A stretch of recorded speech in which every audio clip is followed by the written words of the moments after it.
Hello and welcome back to Let's Play Guild Wars Lone Wolf Challenge. We are at the Dragon's Lair. So I have to equip my skills, which I collected in a previous video, to fight the Glint.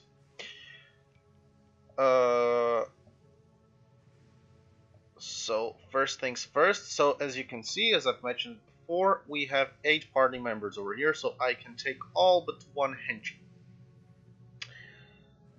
Now, first, my skills. So, I'm gonna be a monk/warrior, and I'm not actually gonna buff up my warrior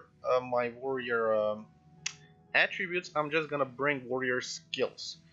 Also, I'm gonna bring 2 capture signets because there's gonna be 2 skills. Like, there's 1 elite skill of each profession in this mission, and they are unique because I think you cannot get them anywhere else. That's why I'm gonna grab Monk, and that's why I'm gonna grab Warrior. Just to, collect some elite skills. You never know when you're gonna need them, so why not collect them as you go along. Then, I'm gonna need this, Distracting Blow. Distracting Blow instead of... I don't think I'll be rising anybody. And Wild Blow, also, something I'm gonna definitely need. And, gonna have to rearrange it a little bit. Actually, no. For the time being, I'm gonna use these heal skills. Actually, yeah, Protective Spirit is something I'm gonna need, so I'm gonna just put this, like, right here. Now, because of all these extra skills, I lack healing. That's why I don't usually do this, but this time I'm gonna actually bring both healing. I mean, both monk henchies. This is just as a precaution because the bonus of this mission is really hard, and I don't want to die. So I'm gonna have all the defenses I can afford. That's why I won't be able to bring either Little Tom or Stefan, because there's a skill which Dragon has that makes how to put it. So each time the dragon is dealt physical damage, all the nearby foes will take 100 damage, and that's a lot of damage. And this guy both deal physical damage. So if, for example, these 2 guys strike him at the same time, plus I strike him because I also have a sword, I will be striking him because of these 2 skills. That's gonna be like insta 300 damage. And plus, then maybe he happens to be attacking me, and then he bites my head off, deals another 200 damage or something, and I die. That's why I'm gonna have 2 monks, 2 monk henchies, and only one of these guys. I'm gonna have to check which one. I'm gonna have to check which skills. Which skills do they have? And I'm gonna try and pick up the better one. So I'll be right back. Yeah, I'm back, so I'm gonna take Stefan because he has 2 interrupt skills, which might come in handy. Now, as for everybody else, just grab everything we can. You also, of course. Unfortunately, this ranger does not have any interrupt skills. But luckily, usually rangers also do physical damage, but this guy uses ignite arrows or kindle arrows or some preparation, which makes their arrows deal fire damage. And fire damage does not count as physical damage, but it counts as elemental damage, so it should be fine versus Glint. Anywho, I think this is it. I think we're good to go.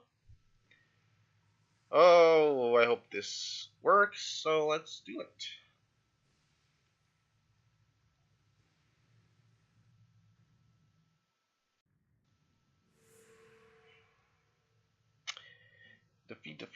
Defeat. Glenn does not often accept visitors. If you wish to meet her, you must make your way to through the defenses. Defenses 6 faces of great dragon prophets, and you shall be granted an audience. Step through his portal and begin the journey.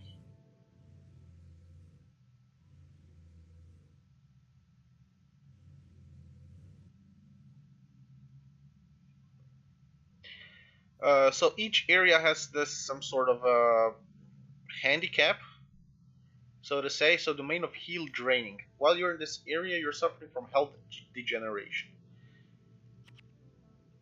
Okay, so damage does not seem to be the problem. Plus, I didn't check which skills these guys use, but okay.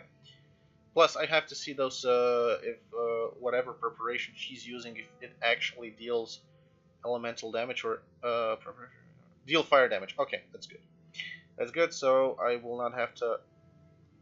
I will not have to.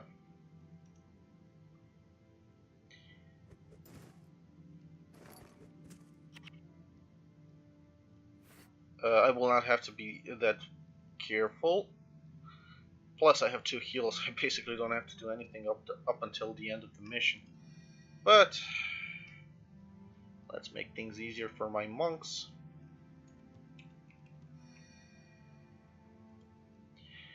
Might as well use my sword then.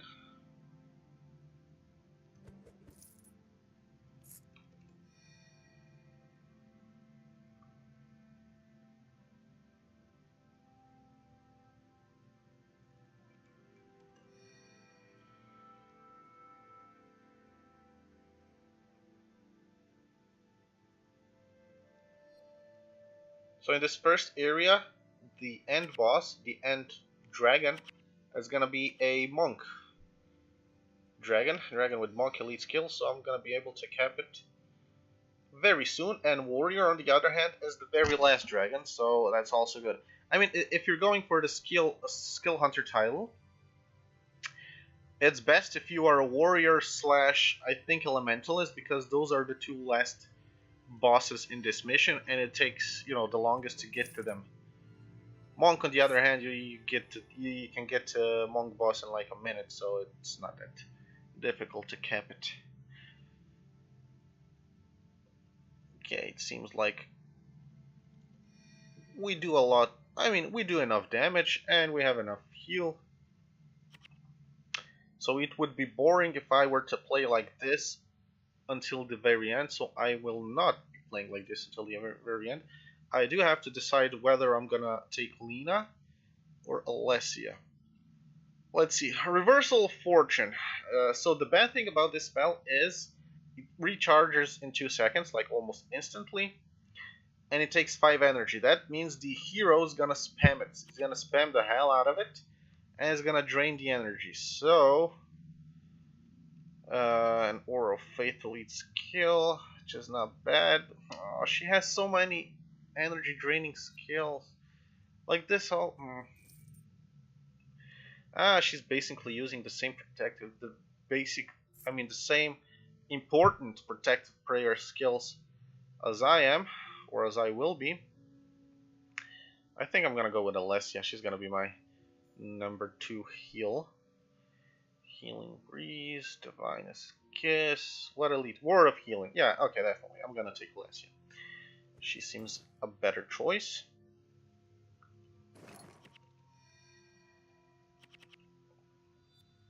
See, okay, so this is one of the interrupts, and the other one is elite skill called Skull Crack. It takes 10 adrenaline, which is a lot, but if you interrupt a spell, it causes daze. Daze is a condition which makes all of your spells cast twice as long, plus they're easily interruptible. What does that mean? That means if you are to take damage while you are casting the spell, you are interrupted. It's a very good shutdown condition.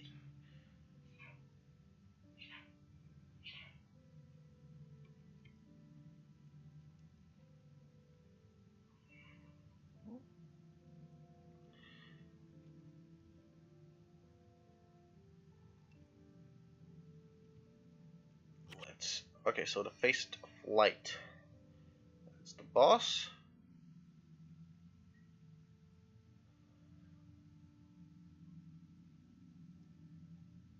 And he uses Shield of Regeneration.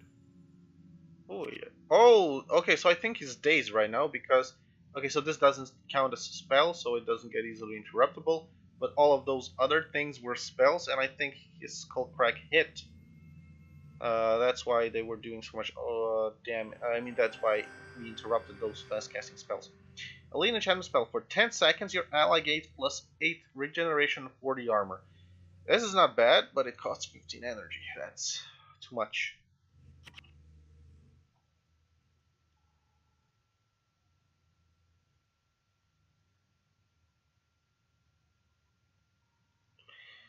Fifteen energy is way too much. Okay, so the next one, Domain of Slow. While you're in this area, your movement is slowed. This is not that much of a handicap, to be honest, because we're not in a hurry. We can take our sweet time, so no problem. All I have to do is basically cast a Vigorous Spirit on everybody, and that's it. That's all the heal I can offer.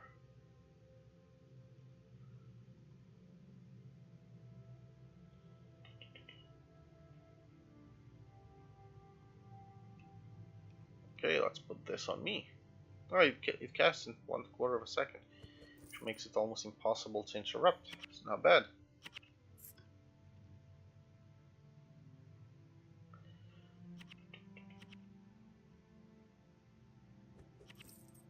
Oh, is he dazed as well?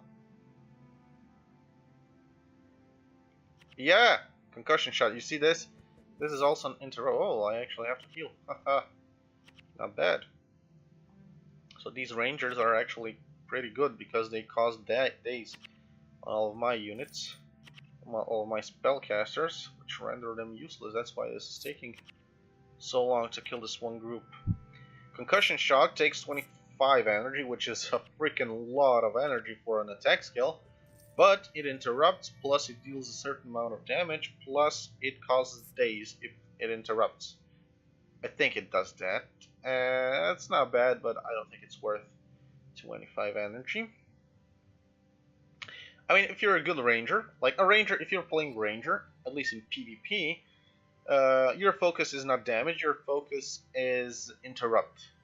Your focus is to interrupt, to shut down, and if you need daze to interrupt important skills, then you're just not cut out to be a ranger. That's just basics of it. Kick his ass. It's interesting how these guys are affected by the handicap as well, because they move slower, but in a previous instance, they weren't handicapped by the health regeneration.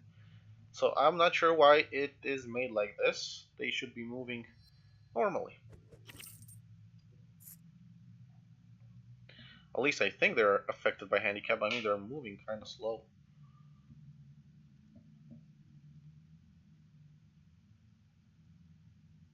Let's see.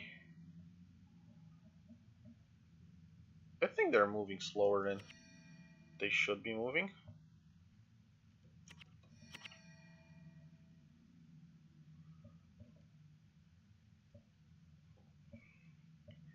See, they wanted to concuss me, but I cast this spell, which is insta-cast, so it's very hard for them to interrupt. Which it doesn't mean that they cannot interrupt. They can freakishly interrupt anything. At least Mesmers can, with their interrupts. I guess Rangers, it takes for an arrow a long time to reach you, and you get interrupted the moment the arrow hits you. That's why all the time it takes an arrow to fly all the way towards you. That usually takes probably more than 1/4 of a second. That's why Rangers cannot really interrupt these fast skills if you're standing. If you're standing a little bit further from them. Mesmers, on the other hand, they can interrupt anything. They can just interrupt you, whatever skills you use. What? Check.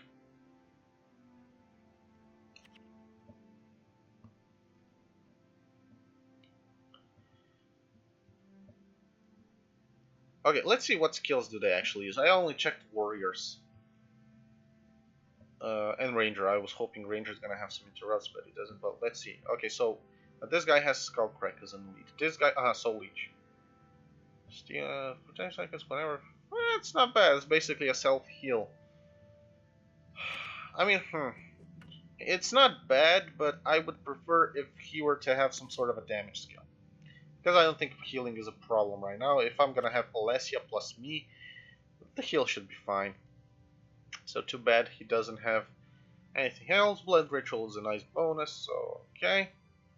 I mean, he did have it before as well. Let's see what this guy has. This is a ranger boss. Go kick his ass. So let's see, empathy.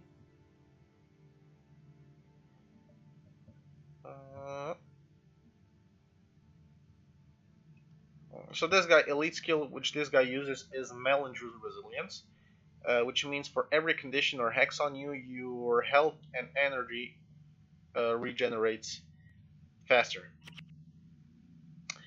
It's a nice survival skill, but I don't really use it.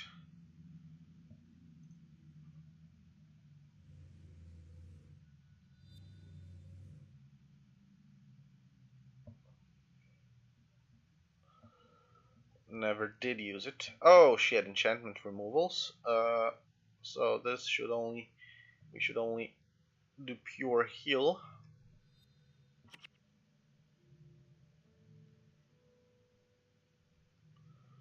Forgotten Illusionists, hidden behind these glass doors.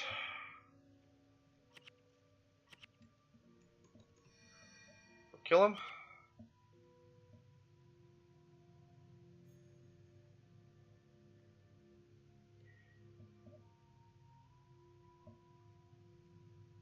See how these crystal spiders don't do any damage? Because their damage requires you to do damage. Like, it requires you to cast enchantments and spells, and that's how they're gonna deal damage. Come on, kill the guy. Like, this warrior can just walk over there and he's not gonna deal any, he's gonna get any damage. Why is he all the way over there? That's a lot of spiders. Go get him.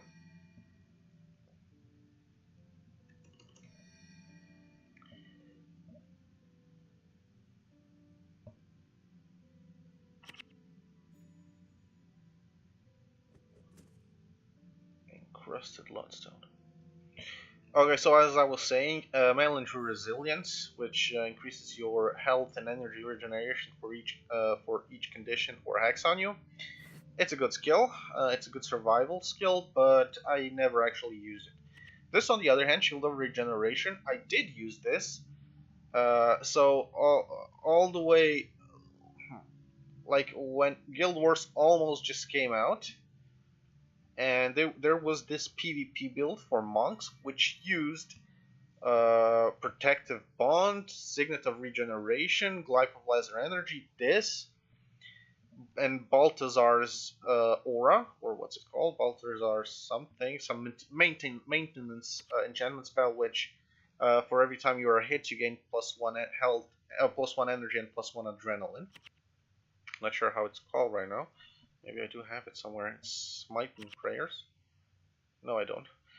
But for some reason, that build was working, and like you put at the beginning of the game, you put Protective Bond on every 3 of your party members.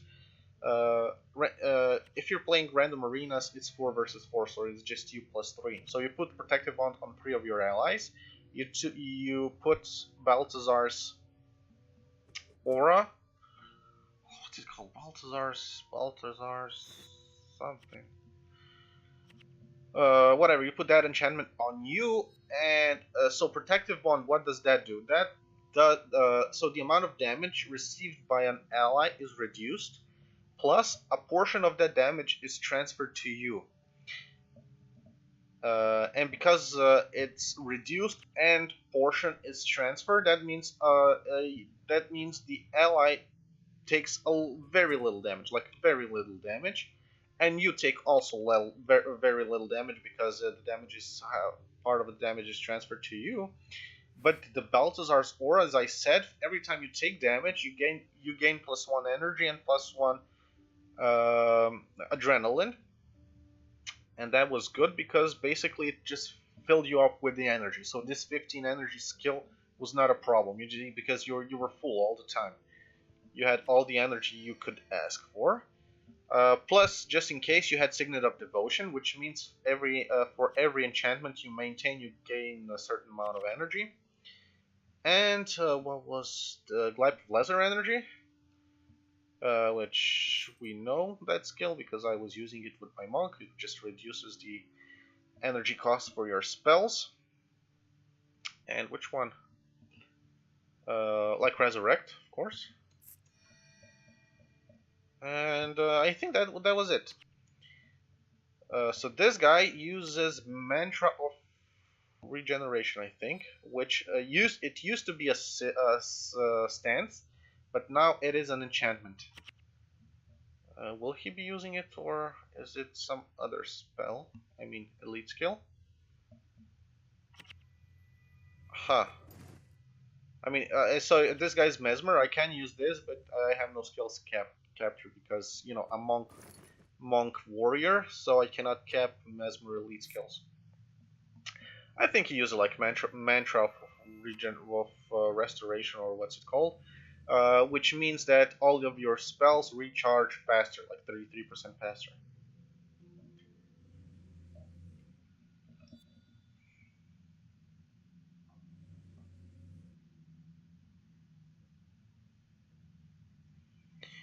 Oh look, corpse of an Ascalonian, and it's a not bad skill. All of your skills, all of your spells will recharge 33% faster. That's a pretty awesome skill to have. And I was actually using it with my on a PvP Mesmer. So this handicap is, oh shit, what was the previous handicap? I didn't read. Forgot to read. Okay, so this, while you're in the area, you suffer from energy degeneration. So it's no problem. So no problem at all. So this area is a Necromancer area. A Necromancer over here, elite skill the Necromancer has, is called Order of the Vampire. And it is a pretty good skill. What it does is all the physical damage your party does. No wait. Yeah, I think yeah. So it was a enchantment spell. You put on all of your party members, and each time they deal damage, they also steal a certain amount of health from the enemy, and that was very good. It was actually used by an Order Necromancer in the Tomb of the Primeval King's farming place. Like back in the day, back when there was no... like when Prophecies was the only campaign, there were not a lot of good farming areas. There were Underworld and there were Fissure of Foe, but back in the day, people were just not good enough, not experienced enough, and they didn't have good enough skills, good enough builds to do anything in those areas. But Tombs of Primeval Kings was actually an easier place to farm, and it was possible to make it all the way through. So people were using a build which included 5 rangers with Barrage elite skill, and all the rangers had to have pets, and then 1 monk, Word of Healing monk, and 2 necromancers. 1 necromancer was Minion Master, which means Minion Master. Did we come across Minion Masters? Like they could, like when somebody dies, they can spawn a minion, undead minion out of the corpse, and then minion fights for you. Where's the dragon? Oh, I don't have to fight these guys. I can just go straight for the dragon, or just kill these guys, okay, just in case. And the other the last guy was an Order Necromancer, and he used Order of the Vampire, which is a elite skill this guy will give us. Could give us if I were a Necromancer, and Order of Pain and Order of Vampire. Order of Pain is a similar skill to Order of Vampire. It's just not elite skill and probably costs more energy, and it just deals more amount of damage to the foes. It doesn't heal you up for that amount of damage. So it's a similar skill, but just not as good. And because you used pets and you used rangers with barrage is an elite skill which scatters your arrow into 5 arrows, and it hits up to 5 foes who are adjacent to each other. So that combined with order is a lot of damage.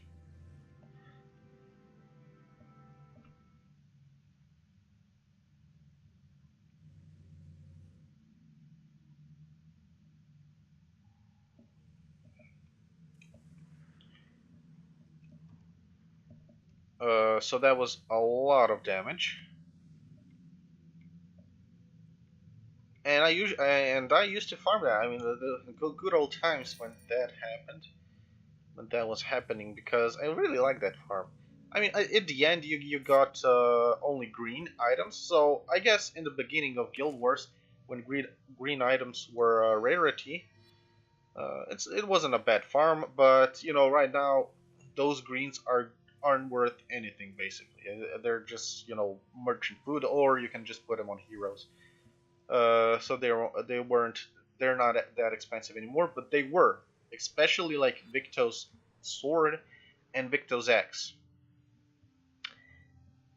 Those two items were the most valuable, and if you've gotten one of them, then you were a rich guy because you could sell it for like 50k, 50,000 platinum,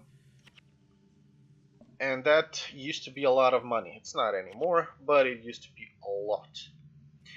So this right now is the Elementalist area. At the end of this, is the second to last, is the Elementalist area, and we are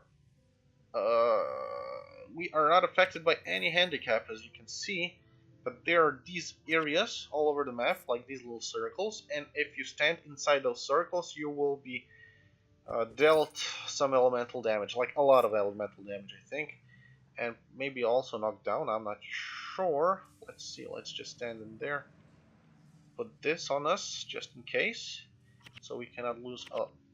Okay. So yeah, each second you basically lose 40 health, which is a lot. So let's not stand there.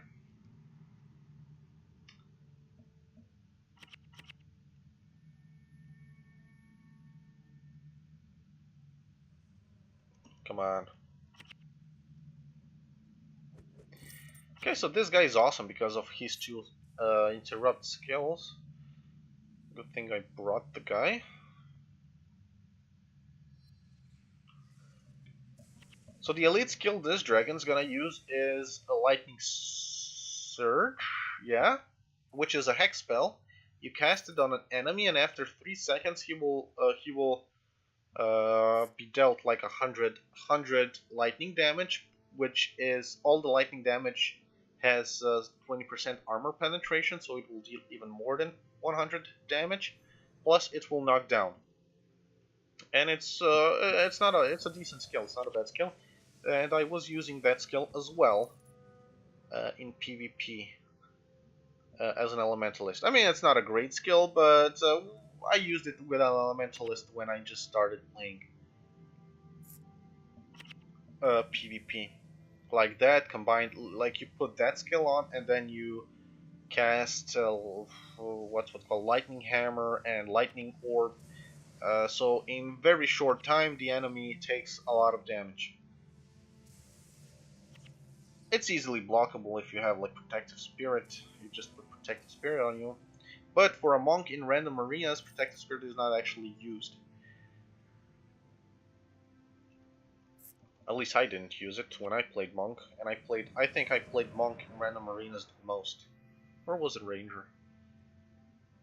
Like, I didn't play dervish, I didn't play paragon, I didn't play ritualist. All the other things I did play, but most of the time I played monk.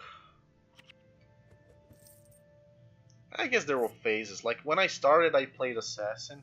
There was this thing called Shadow Prison Assassin, which was overpowered back then, but it's totally crap now. I played monk. I played warrior. Yeah, I played warrior a lot also, and ranger. I think put together, I think I played most ranger. Most of my points, gladiator points, I got from either monk or ranger, and I have a pretty decent amount of Gladiator. So I'm rank 7. This many points.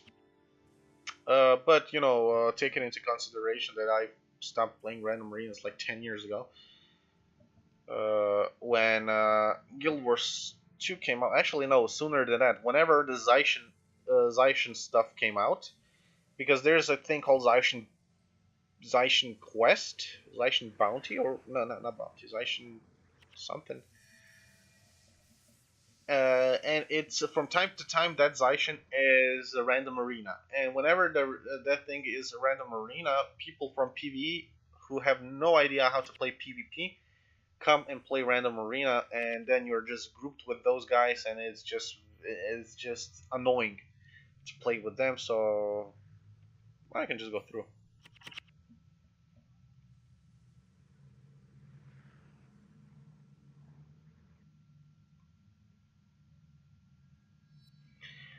That's the time I stopped playing it. So this is the final area. Handicap over here is you get knocked down every few seconds, or every, I don't know, like every 10 seconds, every 20 seconds. And we have to be careful. That's, I don't think the enemies get knocked down, so you can get knocked down. Yeah, they don't. And you're being dealt damage, but you cannot heal because you're down. Oh, and yeah, by the way, it's Halloween, so this thing, from time to time, these things drop. I'm actually gonna be opening these things because I might get some good out of it. I didn't get any trick-or-treat bags up to this point, and now I have 2 in like 2 seconds. If you get a stack of these things, you can sell it for like 4 echoes, which is not bad. There's a you can farm these. You can farm like from a quest, which rewards you with 25 of these, and it's a repeatable quest. You can farm so many of these bags. Like people who need money are just doing it whole like several hours a day, the whole time the event is on. And you can, oh shit. Oh, thank God I have protective spirit. I don't anymore. Shit. Run, run, run! Damn it! I should not rush in first because I almost died. Like I was on the floor, and all these guys were attacking me. I almost died. Anywho, yeah, you can farm a lot of money that way, but I don't need money. Like I needed money because I was going for this title, Hero of the Zaishin. You have to collect. You have to collect 100,000 Zaishin points, which is you get you get 5 points for every Zaishin key, Zaishin chest you open with the Zaishin key, and each Zaishin key costs roughly like a little bit more than an ectoplasm. And so the maximum is 100,000, and each gives you 5 points. So that means you have to open the chest up 20,000 times. So that's more than 20,000 ectos. You have to spend more than 20,000 ectos on that title, and it's basically like I had a lot of money, and I didn't have anything to do it because I basically could afford anything. I have all of my characters I buffed up. They have everything I need. I can buy everything I need. So what the hell? I went for the title because this title is basically throwing your money down the drain. It's just a title to show everybody else how rich you are. So I was actually going for I was just going for it because I didn't have anything else to do with that money. And now I only need like a little more than a stack of Zaishin keys, and I will max the title. Plus you can type the command Z rank, and this thing spawns. Whee! And you can show your friends or your enemies this thing, and you make them jealous. So this last dragon, this guy has the elite skill called what's it called? Gladiator's Defense, and that's a stance which blocks 75% of the attacks dealt towards you, and for each block, the enemy gets like, I don't know, 30 damage. And it's a great skill if you're playing versus other warriors or other melee mobs, enemies, because it basically makes you invincible. Well, let's hope for a good rune. Eh. Okay, Facet of Strength. So this is another elite skill I'm gonna have to capture. Go get him.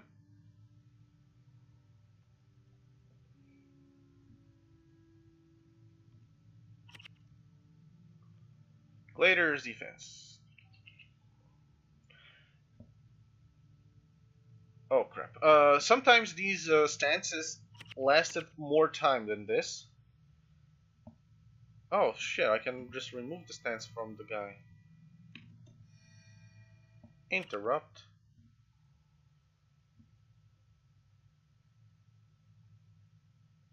There we go. Like when alliance battle was a thing, it's basically 20 no 12 people versus 12 people in factions, and I used to play it with warrior, and I had just a bunch of stances like riposts, gladiator defenses, all the stuff that blocks the enemy attacks, and I could just like tank a lot of like there was 5 people attacking me and they just couldn't kill me. But then they like corrected the stances. Like the stances right now last way less. Like they take 30 seconds to recharge, but it lasts only 5 seconds. Which it should be like that because stances were overpowered back then. Anywho, so after this portal, we will reach Glint.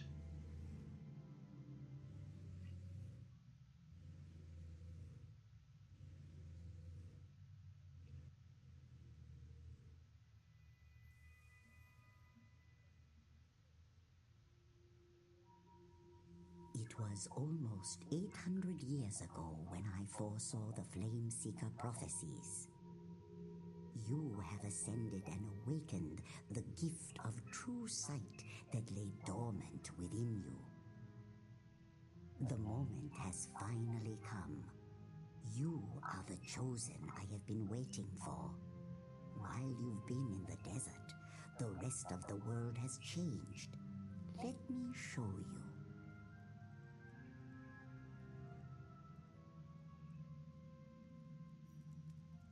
As you know, those who you once called friends have become enemies. Their souls are darkened by a deep secret.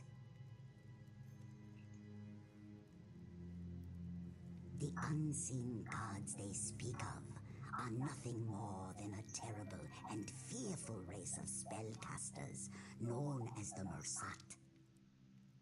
As I have foreseen, the Mursat will meet their demise at the hands of the Chosen. Their stranglehold on the lands of Krita and beyond will be broken. For years, the Mursat and their human disciples have hunted down the Chosen, murdering them to prevent the prophecies from coming to pass. But you have slipped through their fingers, and your friends now pay the price. The one called Marcus betrays them as he betrayed you, and if you do not hurry to their aid, none will survive. Many have already been taken captive. Their souls will be reaped upon one of the 5 bloodstones, just as the chosen you witnessed being slaughtered in the Maguma jungle. If this happens, no magic in this world or any other will bring them back. Of the future, this you must know. Your story does not end in the mountains. Your true destiny will lead you to the west, to the Ring of Fire. Seek the flame, for within it lies the power to destroy both good and evil. This portal will take you to the Shiver Peak Mountains. I know you have questions, but there are some things you must know, and others that you must discover upon your journey. Go now. Save your friends. They will not last through the night.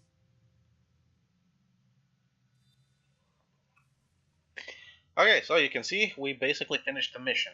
But now comes the bonus, comes the hard part. There are dragons gags over here. We have to take one, and after we take one, Glint's gonna become hostile, and we have to basically kill Glint. Well, you don't actually kill Glint, you just defeat the Glint. So who Glint is? This is actually was a general of one of the main elder dragons called Kalkartoric, or what's it called? I'm not sure how. A crystal dragon, crystal elder dragon, which is an important important thing in Guild Wars 2. You can actually see, like when the Eye of the North came out, you could see Kalkartoric like this, a ridge over here. If you can see, this is actually his back. Most of him is underground. This is just his back, and he just lies dormant. He's asleep. There are 5 elder dragons, and they're like, at the time Guild Wars 1 is happening, they're all asleep. Elder dragons are powerful creatures. They came before the gods, and they are more powerful than the gods. So Glint was one of the Kalkatoric's generals, but he became good. I'm not sure why, I can't remember right now. But he became good, and he actually fought, like after the events of Guild Wars 1, there are certain heroes who fight Elder Dragons, and Glint helps them fight Kalkatoric, but the attack fails, and Glint will die in the meantime. I mean, during that battle, Glint will die. I guess that's kind of a spoiler, but it's only important if you're gonna play, if you mean to play Guild Wars 2. If not, then it's just, you know, an interesting information. Okay, so Glint will be using 4 skills. Only 2 skills are important for me. One is called Crystal Hibernation, which takes a lot of time to cast, like 5 seconds, so it's gonna be easy to interrupt it. And if you don't manage to interrupt it, Glint will gain a lot of energy, a lot of health regeneration. Plus, for every time you hit him, he will get healed for that amount instead. So that's definitely the skill we have to interrupt. The second skill is actually stance called Jagged Skin. Every time when he has Jagged Skin, every time you hit him, you with physical damage, all the nearby foes will be dealt 100 damage. So that's why it is very, very important to remove that stance as fast as possible. And I will be removing it with this Wild Blow. This recharges in 8 seconds, and that his stance recharges in 10. So I should be able to maintain. I should be able to render that stance useless, and this is just to interrupt that Crystal Hibernation. He also uses 2 other skills, like one is Enchantment Removal, and the other is, I'm not sure what the other one is. Oh yeah, right, the important one. You and all of your nearby allies are hexed with a certain hex spell, and every time you use a skill which costs energy, you gain Overcast or Exhaustion. That means it reduces the amount of your energy bar by a certain amount, and it recharges very slowly. So if you are not careful, you can just lose all your energy. That skill is basically no problem if you're playing with people who are smart, who actually know how to use skills. But if you're playing with henchies, then basically I think you're doomed to henchies having a very little energy. Okay, so this, well, it's not gonna be easy. It's not gonna be easy, so let's, oh god, I hope I don't die. Like, so I haven't died so far. Hopefully we will be able to keep not dying. Oh, let's see.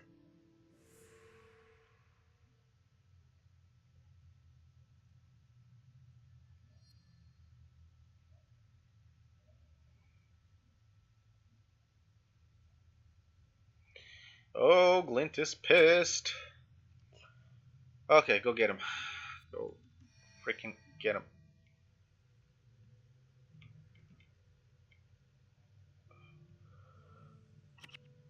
Okay, so that's the Overcast spell.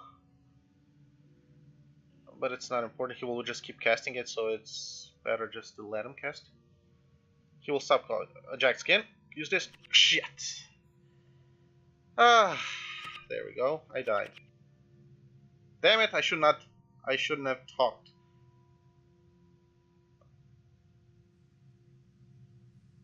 Damn it! Oh, you see how much damage he deals? Damn.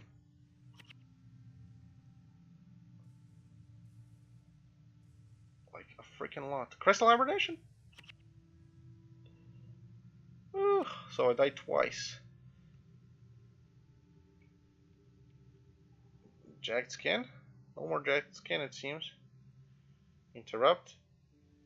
I guess I'm gonna have to. Ah, too bad. I was hoping I was gonna reach Legendary Survivor without dying. Damn it. I knew it. I'm gonna fail at this one. I just knew it. I'm kinda sad right now.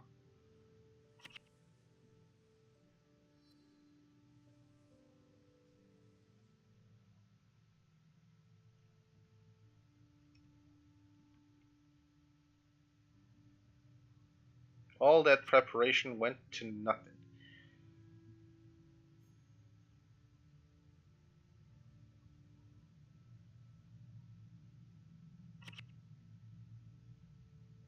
Yay. If you die while doing bonus, you don't actually have to replay the whole mission.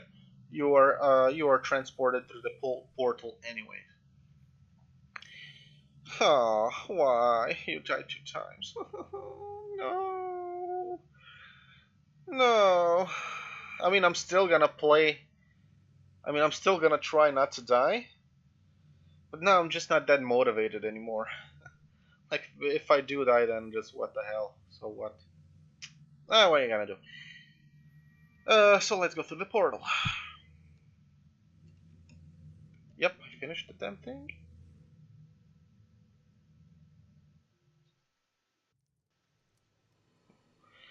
Damn it, why didn't I put Protective Spirit on me when I started attacking him?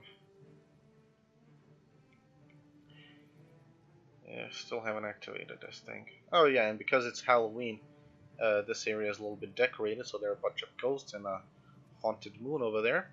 So where are we? We are at Druckner's Forge. If you remember about this area, I was talking about this outpost when we were here. There were runners who were running from here all the way to Druckner's Forge. Why? Because in this outpost you can buy over here maxed armor. So that's what I will be doing in the next video. So for now, I hope you guys enjoyed it. I will see you in the next one. Take care.